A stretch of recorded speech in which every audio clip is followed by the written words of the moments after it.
Норм. Я приехал из Крыма, живу в маленьком селе, работаю фермером. Недавно лично принимал роды у коровы. О, расскажи. Это очень тяжело, даже тяжелее, чем назвать любую вторую песню шамана.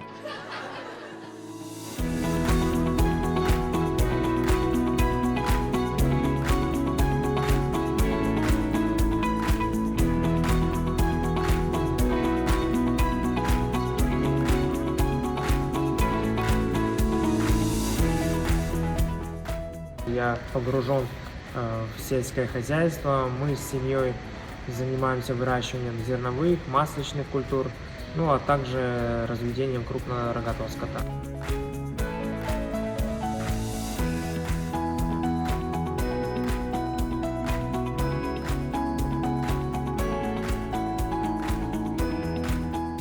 Юмором я начал заниматься с 2017 года, с университетских времен.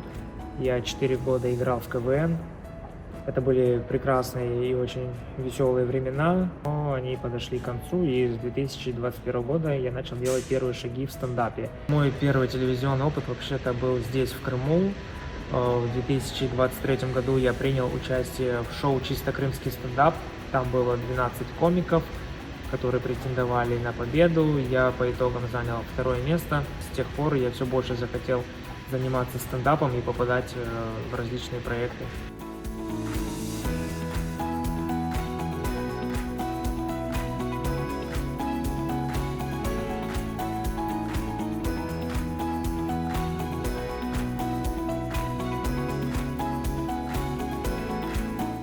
Я очень сильно туда хотел попасть. Еще когда шел первый сезон, я за ним следил и увидел, что набирается кастинг для 2-го сезона.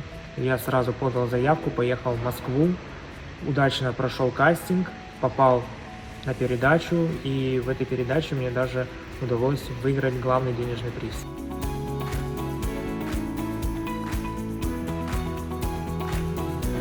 Недавно еду за рулем, а впереди меня машина, и у нее надпись на стекле: «Осторожно, татарин». А я сам крымский татарин подумал, а что, собственно, бояться? Ну, наоборот, если перед каким-то устрашающим словом добавить слово «татарский», то оно становится менее опасным. Ну, например, «вампир». А что, если татарский вампир? Татарская...